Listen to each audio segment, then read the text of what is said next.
এটাই হয়ে যাচ্ছে শুকরিয়া আদায়। সুবহানাল্লাহ বলেন। কথাটা পুরোপুরি ক্লিয়ার বোঝা গেছে? আমার ভাইরা, আল্লাহ পাক রব্বুল আলামিন কুরআনুল কারীমের মধ্যে ঈমানদার মুমিন মুসলমানদের খাসাইসের বয়ান করেছেন। ঈমানদার মুমিন মুসলমানদের বৈশিষ্ট্য কি হবে, ঈমানদার মুমিন মুসলমানদের খাসলাত কি হবে, কুরআনুল কারীমের মধ্যে আল্লাহ পাক বয়ান করেছেন।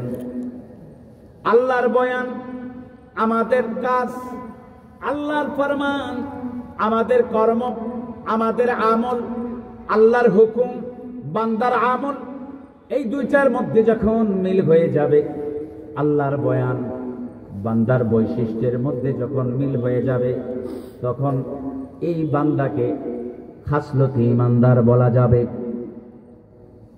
এই ঈমানদারকে খাসলতি ঈমানদার বলা যাবে। আর যদি আল্লাহর হুকুম, আল্লাহর নির্দেশনা আর গোলামের আমল নির্দেশনার খেলাফ হয়ে যায়, গোলাম সারা জিন্দেগি আল্লাহর বান্দা বলে দাবি করতে পারে, কিন্তু তার আমল বলে দেয় সে খাসলতি বান্দা হতে পারে নাই। কথা বলেন ঠিক কিনা? সে হয়ে যাবে বেখাসলতি। কিছু বেখাসলতি মানুষ আছে না? বেখাসলতি কেমনে হয়? বেখাসলতি হয় আল্লাহর হুকুমের খেলাফ কাজ করার মধ্য দিয়ে। বেখাসলতি কিভাবে চিনবেন? আল্লাহ পাক খাসলতি মানুষের খাসলতের বয়ান কোরআন শরীফে করেছেন। এই বয়ানের সাথে যদি আমার খাসলত না মিলে আমি বেখাসলতি। নাউযুবিল্লাহ। সহজ হিসাব চেনার একটা অন্যতম মাধ্যম হলো কোরআন শরীফ। তো আপনারা পড়েন, আমরা পড়ি, মুসলমান সবাই পড়ি, ঠিক কিনা? তাহলে নিজে নিজে একটু মিলিয়ে নেবেন যে আল্লাহর বয়ান আর আপনার আমার খাসলত বৈশিষ্ট্য, আপনার আমার আমল, এর মাঝে মিল আছে না নাই? যখন মিল পাবেন তখন আপনি খাসলতি বান্দা, খাসলতি ঈমানদার, খাসলতি মুসলমান, খাসলতি মানুষ। আর যখন মিল পাবেন না তখন আপনি বেখাসলতি বান্দা, বেখাসলতি ঈমানদার, বেখাসলতি মুসলমান। কথাখন ঠিক কিনা? তাহলে শুনেন, আল্লাহ পাক ঈমানদার বান্দাদের একটা খাসলত বয়ান করেছেন। তাদের খাসায়েসের মধ্য থেকে এখানে কোন খাসলতটা আল্লাহ পাক বলে দিলেন, আমাদের মধ্যে এটা আছে না নাই? যদি মিল পাই আমরা খাসলতি, যদি মিল না পাই, অমিল পাই, তাইলে আমরা বেখাসলতি। হিসাবটা ক্লিয়ার বোঝা গেছে তো? সহজে বুঝতে পারছেন তো? আমি কোরআন শরীফ থেকে কিন্তু দলিলটা দিচ্ছি। কোরআন শরীফ থেকে শোনেন। قال الله تعالى والذين جاءوا من بعدهم يقولون ربنا اغفر لنا ولإخواننا الذين سبقونا بالإيمان ولا تجعل في قلوبنا غلا للذين آمنوا ربنا إنك رؤوف رحيم। এখানে হাফিজ সাহেবরা আছেন তো? এটা কোরআনুল কারীমের আয়াত। কোরআনুল কারীমের আয়াত বলতে কোনো বাংলা কিতাবের কয়েকটা বাক্য না, বাংলা বইয়ের কয়েকটা লাইন না। কোরআনুল কারীমের আয়াত যখনই কেউ বলবে আপনি সাথে সাথে একটু সজাগ হয়ে যাবেন। কেন সজাগ হবেন? আপনি এটাই মনে করবেন এমন একটা কথা আমি শুনছি যে কথাটা দুনিয়ার কোনো মানুষের কথা নয়। লাইসা হাযা মিন কালামিল বাশার, এটা দুনিয়ার কোনো মানুষের কথা নয়। হাযা কালামুল্লাহ, এটা আমার আল্লাহর কথা। আমি মওলাকে তার গোলাম দাবি করি। আমি মওলার গোলাম হিসাবে নিজেকে দাবি করি, ঠিক কিনা? নিজেকে দাবি করি। আমি মওলার হুকুম, মওলার ফরমান, মওলার বয়ান, মওলার কালাম যখনই শুনব, দুনিয়ার অন্য সব কালামের চাইতে বেশি মনোযোগ দিয়ে ওই কথাটা শুনবো। কথা কোন ঠিক কিনা? বেশি হবে না কম হবে? মনোযোগ বেশি হবে না কম হবে? এখানে আল্লাহর কালাম বলা হচ্ছে, কোরআনের কথা, আল্লাহর কথা। কথা বলেন ঠিক কিনা? এজন্য আপনাদের কাছে একটা অনুরোধ রেখে গেলাম, কোরআন শরীফের কথা যখন শুনবেন ওই ইংরেজি সাইডটা লাইনের মতো ভাববেন না, বাংলা সাইডটা ছত্রের মতো ভাববেন না, লাইনের মতো ভাববেন না, অথবা অন্য ভাষার উর্দু ফার্সি অন্য ভাষার এই কয়েকটা লাইন বা কালামের মতো বাক্যের মতো ভাববেন না। এমন একটা কালাম শুনছেন আপনি, আমি এমন একটা কালাম শুনছি যেটা আল্লাহর কথা। কথা বলেন ঠিক কিনা? এটা কোরআনুল কারীমের আয়াত, মানে আল্লাহর কালাম। আল্লাহ পাক রব্বুল আলামিন ঘোষণা করছেন, ওয়াল্লাযীনা জাউ মিন বাদিহিম, সাহাবায়ে কেরামদের পরে যারা জমিনে এসেছে এবং আগামীতে সাহাবায়ে কেরামদের পরের মানুষ যারা জমিনে আসবে, আমরা সাহাবায়ে কেরামের আগের মানুষ না পরের মানুষ? আওয়াজ করবেন, আগের না পরের? রব্বুল আলামিন বলেন সাহাবায়ে কেরামদের পরে যারা এসেছে জমিনে জিন্দা আছে, বর্তমানে জমিনের জিন্দা মুমিন মুসলমান কারা? কেউ যদি জানতে চায় আপনি বলবেন আমরা। আমরা সকলে বলবো আমরা। কথা বলেন ঠিক কিনা? কেউ যদি জানতে চায় বর্তমান সময়ে 2024 সালে 1446 হিজরিতে 1431 বাংলায়, এই যে সালগুলি বাংলা, আরবি এবং ইংরেজি, এই বর্তমান সালের মধ্যে জমিনের মধ্যকার ইমানদার মুমিন মুসলমান কারা? কেউ যদি জানতে চায়, এক কথায় আমরা সবাই জবাব দেব আমরা। কথা কোন ঠিক কিনা? আল্লাহ পাক রব্বুল আলামিন আমাদের খাসায়েস বয়ান করছেন এই আয়াতে কারিমার মধ্যে। কার খাসায়েস? কার খাসলত? কথা বলেন, একটু কথা বলেন। কার খাসলত? আমাদের সাহাবায়ে কেরামদের পরে এসেছি আমরা এবং আমরাই তাদের উত্তরসূরি। কথা বলেন ঠিক কিনা? আহলে সুন্নাত ওয়াল জামাতের উত্তরসূরি, সাহাবায়ে কেরামদের উত্তরসূরি আমরা বর্তমানে এই জমিনে আছি জিন্দা। আমরা জিন্দেগান, আর আগে যারা চলে গেছেন তারা মুর্দেগান। ঠিক কিনা? আমরা জিন্দেগান, তারা মুর্দেগান। মানে আল্লাহ পাক আমাদের খাসলত বয়ান করছেন। খুশি না বেজা? খুশি। আজকে মিলাই নেব খাসলতে, যদি কাজে আর আল্লাহর বয়ানে মিল থাকে তাইলে আজকে আলহামদুলিল্লাহ বেশি করে বলবো, আল্লাহকে একটু বেশি করে ধন্যবাদ দেব। ঠিক কিনা? কেন দেব না? মওলা, নিজের ইমানদার দাবি করেছিলাম, নিজেকে মুসলমান দাবি করেছিলাম, নিজেকে তোমার গোলাম বলেছিলাম, তোমার হাবিবের উম্মত বলেছিলাম। আমার খাসলত, আমার খাসায়েসগুলি দেখছি মোটামুটি ঠিক আছে। মওলা, তোমার কাছে সাহায্য চাই, আমি যেন আমার নেক খাসলত খাসায়েস নিয়ে দুনিয়ার সফর শেষ করতে পারি, ঈমানের সাথে দুনিয়া থেকে বিদায় নিতে পারি। দোয়া করব কার কাছে? শুকরিয়া জানাবো। গভীর মনোযোগ, কথাটা শুনেন। সাহাবায়ে কেরামদের পরে যারা জমিনে এসেছে এবং আসবে, জমিনে যারা থাকবে, বর্তমান সময়ে এই জমিনের ইমানদার মুমিন মুসলমান আমরা, আমাদের বয়ান আল্লাহ পাক করছেন কোরআনুল কারীমের মধ্যে। রব্বুল আলামিন বলেন ইয়াকুলুনা, যারা জমিনের মধ্যে বর্তমান থাকবে, জমিনের মধ্যে যারা জিন্দা থাকবে, ইয়াকুলুনা, এই জিন্দা মুমিন মুসলমানরা বলবে। আমাদের কথা বলছেন কে? জমিনের জিন্দা মুমিন মুসলমান কারা? একটু আওয়াজ করে কোন?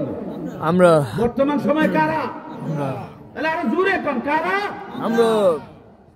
আল্লাহ পাক রব্বুল আলামিন বলেন জমিনের জিন্দা মুমিন মুসলমানদের বৈশিষ্ট্য হলো ইয়াকুলুনা, তারা বলে এবং বলবে। কি বলবে তারা? রব্বানা ইগফির লানা, তারা বলবে ওগো আমাদের রব, ওগো আমাদের প্রতিপালক। জিন্দারা বলবে ওগো আমাদের প্রতিপালক, ইয়া রাব্বাল আলামিন, হে বিশ্বজাহানের প্রতিপালক, আমাদেরকে ক্ষমা করে দেন। জিন্দারা এ কথা বলবে। আমরা যারা জমিনের জিন্দা মুমিন মুসলমান, এরকম আল্লাহর দরবারে হামেশা ক্ষমা ভিক্ষা চাই কি চাই না? আওয়াজ করে বলুন, চাই কি চাই না? আল্লাহ পাক বয়ান করেছেন ঈমানদাররা সব সময় আল্লাহর দরবারে ক্ষমা ভিক্ষা চাইবে। আমরা চাই, আমরা সব সময় আল্লাহর কাছে মাফি চাই। আল্লাহর বয়ান আমাদের কাজ মিল আছে না নাই? আওয়াজ করে বলেন, মিল আছে না নাই? আছে। তাইলে বোঝা যাবে, বলা যাবে খাসলতি কি সাব্যস্ত হলো, খাসলতি। ঠিক কিনা? কথাটা খেয়াল করে শুনুন। এরপরে রব্বুল আলামিন ইমানদার মুমিন মুসলমান যারা জমিনে জিন্দা আছে, সাহাবায়ে কেরামদের পরে এসেছে। আমরা তো পরে এসেছি 1400 বছর পরে এসেছি। ঠিক কিনা? সাহাবায়ে কেরামদের পরে এসেছে।